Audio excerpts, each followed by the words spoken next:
Hello guys, welcome back. BBK YouTube media anabon saben kan lem kinove. Tunin zong kichat ta nagim nei ta thusim khat. Khila thusim khat ana sei khom kinoi te. Nadam chi nam viewers ho keima zong tu chanan pathian zalen kadam jing nai. Tu hafta chu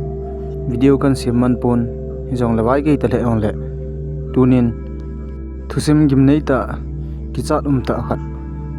anangai khom moitin ana sei khom moite tun thudang tampi sei talawin thusim chu pantaw hete khokhat na hen upa khat hen low balding atin heile lowa chu chang them a hi lo le kol bu them bal le them thing le them balding atin Loumun he ga ve ta na he ai le ama jong han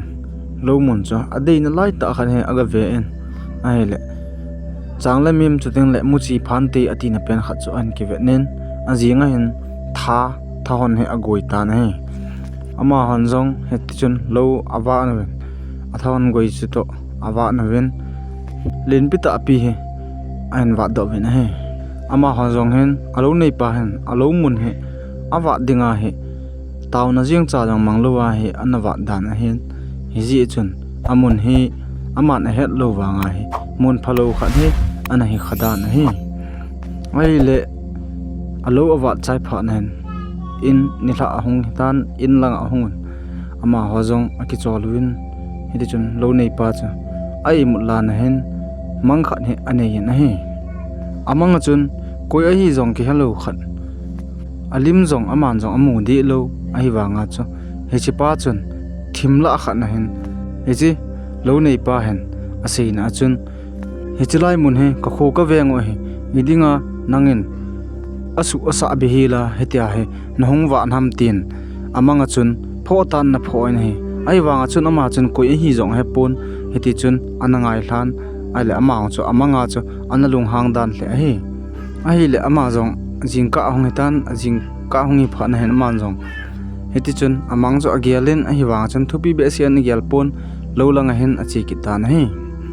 lo he awat be in aman jong hiti chun suana ki pun aloi ni to hen mini agoi a hen ma ha cha konwin dan chu athon goi chu alo cha vele asit thimji a chawat be di ki sa hen tin aman jong heti a chu mini an ki puya lo chu aga wat be wa he ai le ama hong hen lo awat ta ben he lo awa nu wa he le aloi pau khat pa ami koi pa khat pa he ong ki su kha na chem ala ma hele akhut atan he akisat kha atan a hila ma chu athi ana along jing en hele alo nei pa chun bu a hena puin akisu kha na ho chu gamla hi ji chun lo la ya po lo ji chun aman jong long len du he noin abe pi ta na hi abe pi in chubana chun pon si a hen atomun ma jong chu an le so hangol achanga hung the hi ta lo ji chun ahen kai tho hanen aliang ki tu sa hanen an pui hanen in lang ahong ta vi na hi ama jong chu ong thun pha nu hen ai nu chun aga tha in ana to chu hichini kho ana to chu chawai de dan he ta ne alo nei pawng han agela hele ama jong chun alo wa nu achat vai de yang chu along pham mo thim ta ne ai an la alon ji ampon mi ki sar kha thu hi lo ji chun ama jong in lang achi in aki choltan bol thei cha bolin helen pha dong chi ni la ayong kitan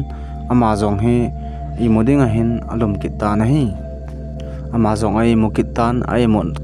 pha na hin mang a hin nei kitan amanga chun ama sa amu bang chun pho ta na pho ki ne ne idinga par ma sa ki sei pe dim dima I sa lo ta lo nong wat ki no ham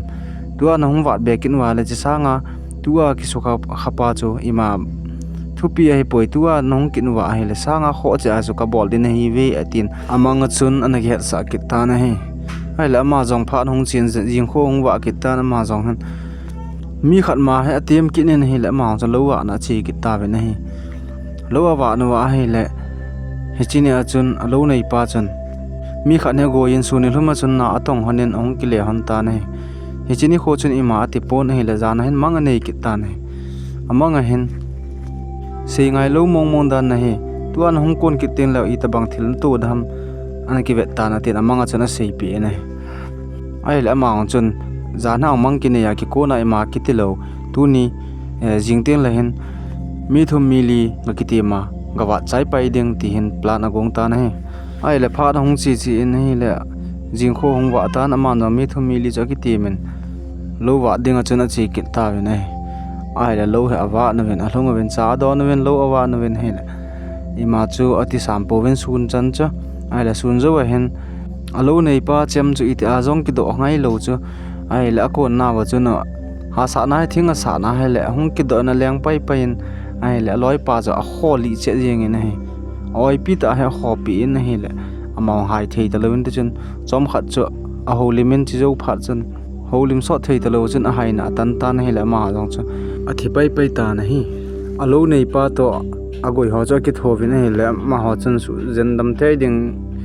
iti te hama bowling ati wang ma chun hi thelo pha na chun ma han jong han povin in lang chen zon ta bin he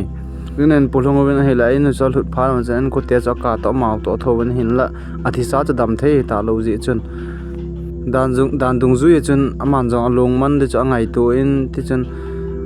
a bol thui lo wang chun as ama khu na ta chu molem kha na hi ta ji chun aman jong chun long man de cha pin ti chun gan thei ta chun ma na sum la pai holin ana na chun along man de cha ki pi do ne ai le ama jong chu